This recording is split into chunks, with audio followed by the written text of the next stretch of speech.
অঙ্কটা বিপুল, প্রায় ৬,৬০,০০,০০০ টাকা। এই বিপুল পরিমাণে জাল ওষুধ চক্রের গতকাল হদিশ পেয়েছিল পুলিশ, এবং তারপর এই বিষয়টা সামনে আসছে যে তার মধ্যে ক্যান্সারের ওষুধ যেমন রয়েছে, ডায়াবেটিসের ওষুধও রয়েছে, এগুলো জাল করা হয়েছে বলে অভিযোগ।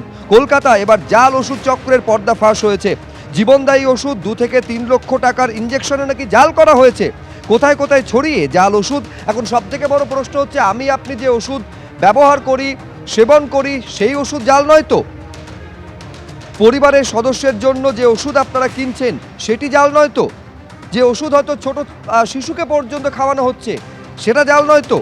৬,৬০,০০,০০০ টাকার জাল ওষুধ চক্র সামনে আসার পর এই উদ্বেগের প্রশ্নগুলো বড় হয়ে সামনে আসছে।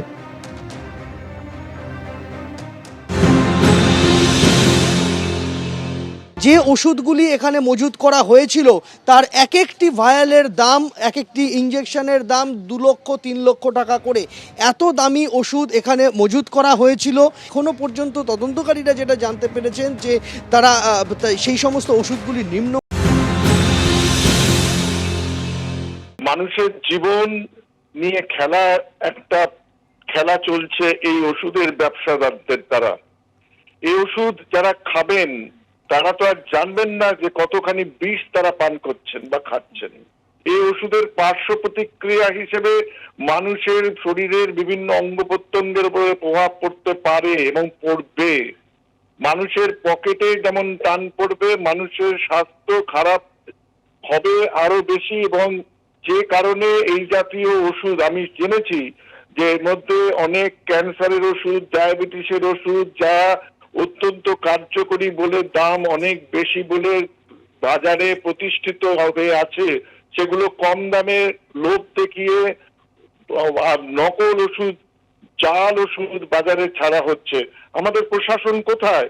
যাদের দায়িত্ব এই ওষুধের গুণগত মান পরীক্ষা করা এবং নজরদারি চালানো, সেই প্রশাসন আজকে অন্ধ বধির হয়ে বিরাজ করছে। আমরা চাই প্রশাসনের সর্বস্তর থেকে, সর্বোচ্চ স্তর থেকে অবিলম্বে এই জাতীয় বাজারগুলোর উপরে নজরদারি কাজ শুরু করুক। দোষীদের শুধুমাত্র একজন দুজন না, খুঁজে বার করতে হবে মাথাটা কোথায়, কোন প্রশাসনের ফাঁক ফোকর দিয়ে এরা আসছেন। আমরা চিকিৎসকরা ওষুধটা লিখছি, আমরা তো আর ওষুধের গুণগত মান মনে রাখতে পারি না সব বিভিন্ন কোম্পানি। সেই জন্য আমরা সবসময় বলে থাকি একটা ভালো কোম্পানির ওষুধ নেবেন। কিন্তু এই ফেক মেডিসিন গুলো যদি এইভাবে বাজারে ছড়িয়ে পড়ে, তাহলে আমরা যে কারণে ওষুধগুলো লিখছি, প্রথম কথা সেই কারণটাই হবে না। রোগীর সে যে রোগ নিয়ে থাকবেন সেটাতেই পড়ে থাকবেন। সেকেন্ড হচ্ছে যে ওষুধগুলোর সাইড এফেক্ট গুলো আমাদের অজানা। এইসব ফেক মেডিসিনে সেটা বিভিন্ন অর্গান ড্যামেজ করতে পারে, এবং সব থেকে বড় ভয়ঙ্কর কারণ হতে পারে লিভার এবং কিডনি, এই দুটো অর্গান ড্যামেজ করতে পারে।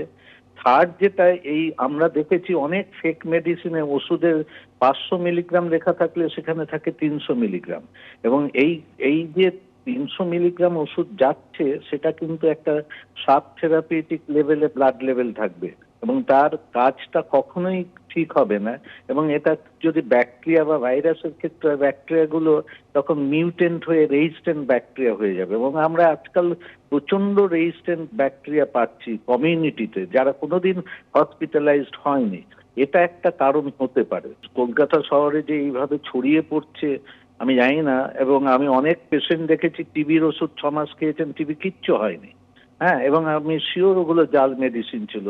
আবার ভালো জায়গা থেকে ভালো ওষুধ কিনতে বলেছি এবং তারা আস্তে আস্তে ভালো হয়েছে।